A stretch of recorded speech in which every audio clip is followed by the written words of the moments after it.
Vous, procrastinateur, qui remettez sans cesse à plus tard ce qu'il serait pourtant nécessaire d'accomplir, pour vous comme pour les autres, au nom d'un confort immédiat. Il est temps d'agir. Il n'y a pas de place pour l'évitement permanent dans ce monde.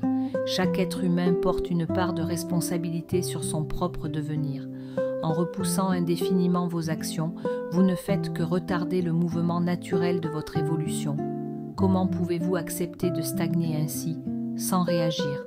Savez-vous qu'il est possible d'en sortir, à condition, bien sûr, d'accepter l'inconfort du premier pas? Et surtout, avez-vous la force de vous confronter à vous-même, sans masque ni distraction? Si la réponse est oui, alors commencez par cerner le vrai blocage. Qu'est-ce qui vous freine au juste? La peur de mal faire, le perfectionnisme, le manque de motivation.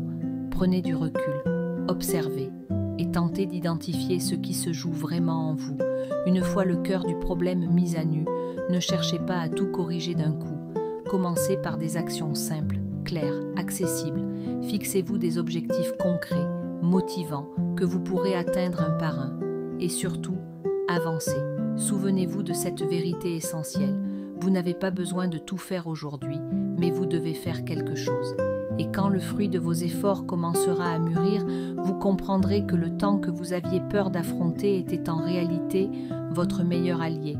À l'inverse, même si vous êtes souvent jugé ou pointé du doigt, rappelez-vous que remettre à plus tard n'est pas toujours une faute.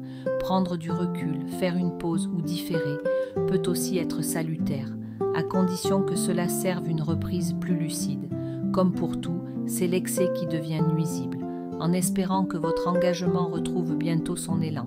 À bon entendeur.